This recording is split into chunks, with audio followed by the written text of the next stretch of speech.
Bonsoir à tous, ravi de vous retrouver dans ce journal présenté ce soir par Anthony Piton. Bonsoir Anthony. Bonsoir Aurélien, bonsoir à tous. Au sommaire de cette édition, devenez famille d'accueil pour animaux. L'association Andy Chien recherche des familles d'accueil en Sarthe, une action qui consiste à éduquer des chiens qui sont destinés à aider au quotidien des personnes en situation de handicap.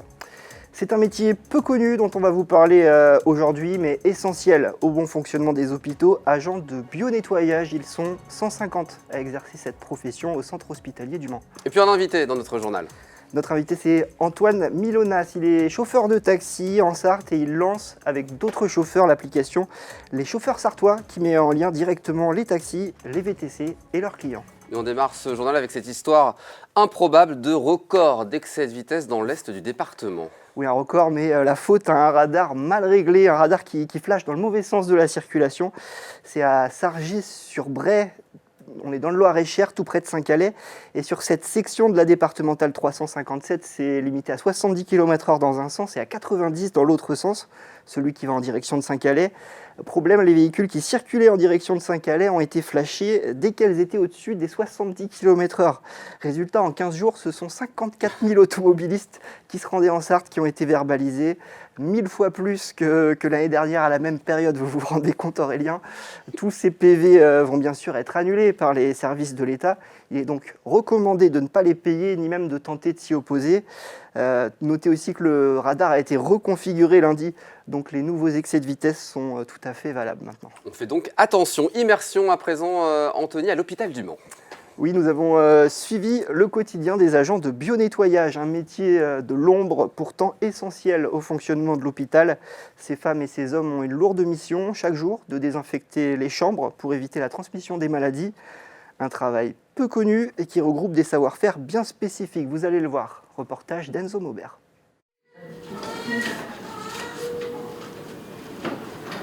J'avais une sortie au 9. Est-ce qu'il y en a eu d'autres qui se sont programmés? Non. D'accord. Merci, à tout à l'heure. Sandra fait partie des petites mains de l'hôpital. Depuis 21 ans, elle est agente de bio-nettoyage à la maternité. 21 ans qu'elle répète le même rituel plusieurs fois par jour. Désinfection des mains, toujours. Après, je mets mes gants. À chaque service de chaque bâtiment de l'hôpital, c'est automatique. Sandra est chargée de nettoyer, mais surtout de désinfecter les chambres avec des procédures très strictes. On doit nettoyer le mobilier de la chambre en premier, et puis en deuxième temps, c'est la salle de bain. C'est toujours du plus propre au plus sale. 45 minutes par chambre en moyenne, le métier demande organisation et minutie. Chaque meuble, chaque poignée sont scrupuleusement nettoyés. Rien ne doit être oublié. Les risques de contamination sont omniprésents. Un patient qui serait dans une chambre Covid et avec plus loin un patient qui ne serait pas Covid, le risque serait de transporter d'une chambre à l'autre le germe, que ce soit un virus ou un microbe, et donc de contaminer l'autre patient. L'objectif, c'est que ça reste vraiment isolé à la chambre, donc on adapte la procédure au risque.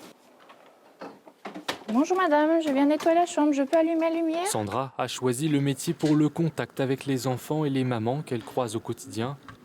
Mais parfois, elle aimerait que son travail soit mieux connu et reconnu. Mission accomplie. De savoir ce qu'on fait, je trouve ça important. On a besoin de nous, quoi. Et j'espère encore, dans l'avenir, on a encore besoin de nous, parce qu'on est quand même le premier pilier, la première personne, les premières personnes à gérer l'ensemble de l'hôpital. Un maillon essentiel de la chaîne, pourtant aujourd'hui en manque de bras. C'est un métier qu'on peut qualifier, je pense, sans tension, puisque effectivement c'est un métier qui est physique, qui est difficile et pour lequel du coup on a aussi des arrêts, des gens qui subissent aussi la fatigue inévitablement. Donc on est en constante recherche de candidats. L'hôpital du Mans compte 150 agents de bio-nettoyage dans ses différents services. Toutes et tous sont formés à ce métier particulier qui œuvre dans l'ombre des soignants. Les Chauffeurs Sartois, c'est le nom d'une nouvelle application qui vient d'être lancée. On va en parler ce soir avec notre invité Antoine Milonas, chauffeur de taxi en Sarthe et donc cofondateur de cette application. Bonsoir Antoine. Bonsoir. Bonsoir Antoine Milonas. Vous lancez donc cette application, Aurélien vient de le dire, c'est lancé depuis le 29 décembre maintenant et ça marche fort. Il y a déjà plus de 1000 téléchargements pour cette application. Oui, tout à fait, oui, c'est en plein essor. C'est disponible sur l'Apple Store et sur Sur le Google Play. sur le Google Play. L'application Les Chauffeurs Sartois, on le disait, qui rassemble des chauffeurs de taxi Tout à fait. et des chauffeurs VTC. À quoi elle sert cette application? Alors c'était une application du coup qui met en relation les usagers et les chauffeurs. Du coup, on a décidé ensemble, en collectivité, avec mes collègues VTC et taxi, de créer une application justement pour offrir un service beaucoup plus direct. Donc les particuliers peuvent réserver leur trajet, c'est ça? Comment ça C'est bien. fonctionne Alors les gens peuvent s'inscrire tout ouais, simplement. c'est ça, écrire leur compte. Exactement, ils créent leur compte, ils peuvent demander du coup réserver leur course à l'instant T, Ouais. donc en immédiat, Ouais. en respectant bien sûr un petit délai d'une quinzaine de minutes pour que nous puissions aussi arriver sur Ouais. place. Et sinon, il y a aussi la possibilité de réserver des courses un petit peu à l'avance. Donc vous êtes une dizaine en tout, il y a à la fois des chauffeurs taxi et des VTC, plus de chauffeurs VTC d'ailleurs que de chauffeurs taxi sur cette application. Oui. Ouais. À l'heure actuelle, oui. Après, nous sommes ouverts bien entendu pour ouvrir notre groupe Bon, aux taxis ou aux autres VTC. On a Comment vous avez fait pour vous entendre? Parce que c'est vrai qu'on entend souvent parler d'une guerre entre chauffeurs de taxi, chauffeurs de VTC. Il y a la question des prix évidemment qui Oui, joue il y a la beaucoup parce que question les des tarifs ne sont pas prix, les mêmes. C'est sûr. il y a Comment la question- vous avez fait pour créer cette application et vous entendre alors? Eh ben, écoutez, tout simplement, on a discuté intelligemment. On s'est mis d'accord pour créer justement cette application Mhm. parce que notre métier, en fait, c'est exactement le même, qu'on soit taxi ou VTC. C'est un métier de service. Nous, de ce qu'on voit, c'est le service auprès de l'usager et vraiment être présent quand ils ont besoin. Mais sur l'application, les prix sont pratiqués sont les mêmes du coup Alors, entre le chauffeur de taxi et le chauffeur Le VTC? chauffeur de taxi, lui, a son tarif réglementé par la préfecture. D'accord. Le VTC a son tarif, lui, qu'il a aussi qui est réglementé en partie. Ouais. Donc en fait, c'est des prix au kilomètre à chaque fois qui sont assez proches. On va pas se mentir, que ce soit de jour ou de nuit, vous avez souvent le même tarif. Donc on peut très bien s'entendre en tant que taxi ou VTC pour faire cette application. Bon, c'est un nouveau service, ça s'appelle donc les chauffeurs sartois. Ça n'existait pas, il n'y avait pas de plateforme en fait. C'est ça, pour mettre Non, en tout à relation fait. directement les clients avec Exactement. c'est tout ce que- le potentiel de chauffeurs de taxi qui existe dans le département, quoi. Tout à fait, c'est ce que nous cherchions à faire. C'était justement une mise en relation directe. Ça manquait, ça? Les gens avaient besoin de Bah, cette... disons que c'était beaucoup des centrales d'appel. Ouais. Les gens faisaient des recherches via Google, via Internet, tout simplement. Donc du coup, ils se fiaient aux avis. Donc ils appelaient les premiers, deuxièmes. Généralement, ils vont pas beaucoup plus loin. Nous, ce qu'on veut, c'est offrir un service vraiment réactif, rapide, et puis dans les meilleures conditions. Un service, on l'a pas dit aussi, qui marche jour et nuit et 7 jours sur 7, bien sûr. Oui. Merci à vous, Antoine Milonas. Je vous remercie. À présent, parlons de l'association Andy Chien, Anthony, qui recherche des familles d'accueil, peut-être vous. Peut-être moi, en tout cas ces familles, elles sont chargées d'élever et d'éduquer pendant 18 mois un chien guide au sein de leur foyer, une mission bénévole qui répond à une forte demande. Le chien d'assistance aide les personnes en situation de handicap. Au niveau national, 900 dossiers sont en attente et il faut compter pas moins de 3 à 4 années d'attente avant d'en obtenir un. Reportage d'Hélène Galliana. Oui, ça c'est à Porte Bravo. C'est bien à Porte. Très bien ça. Depuis 1 an et demi, Sherpa, âgé de 17 mois, vit chez Cécile. Ce golden est dans une famille d'accueil en pleine formation pour devenir chien d'assistance. Sherpa, tag. Oui, il est bien le loup. C'est toute la période du chien où on va faire toute la partie socialisation. On va l'accompagner pour développer son comportement, pour qu'il soit à l'aise dans tous les environnements, dans tous les milieux, avec tout type de personnes.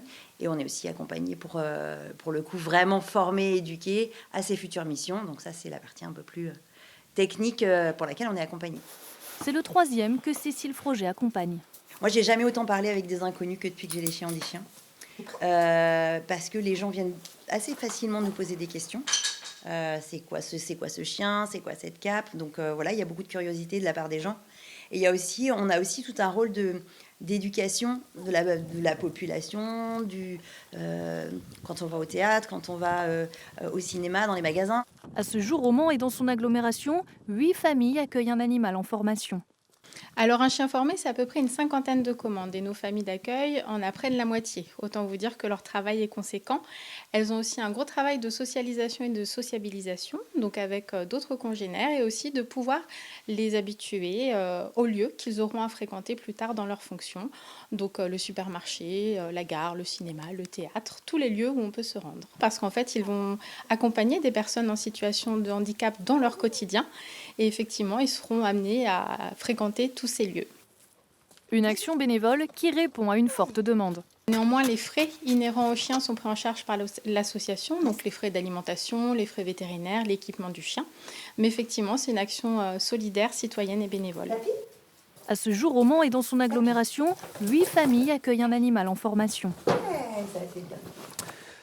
Une info à présent, Anthony, pour tous les sinistrés des terrains argileux. On va parler de l'association Urgence et Maisons Fissurées Sarthe qui tient son assemblée générale ce samedi. Elle invite tous les propriétaires dont l'habitation a été fragilisée par des mouvements de terrain liés à la sécheresse à venir y participer. Le rendez-vous sera à partir de 14h, salle Vaujoubert à Rouillon.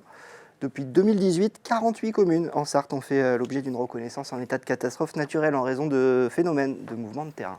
Et puis avant la prochaine grande manifestation contre la réforme des retraites, ça sera le 31 janvier prochain, des actions se mettent déjà en place. Oui, et les syndicats n'attendent pas ce second round social pour faire entendre leur refus de la réforme des retraites.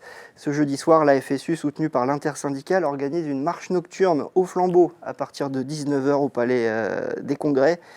Et puis notez aussi une conférence sur la réforme des retraites. C'est organisé ce mercredi soir, à partir de 20h dans la salle Jean Carmet à Allonne. Merci beaucoup Anthony. C'est la fin de ce journal. Une page de pub, la météo et puis on va parler cirque, cuisine, bref, de quoi se faire plaisir. Restez avec nous. À tout de suite.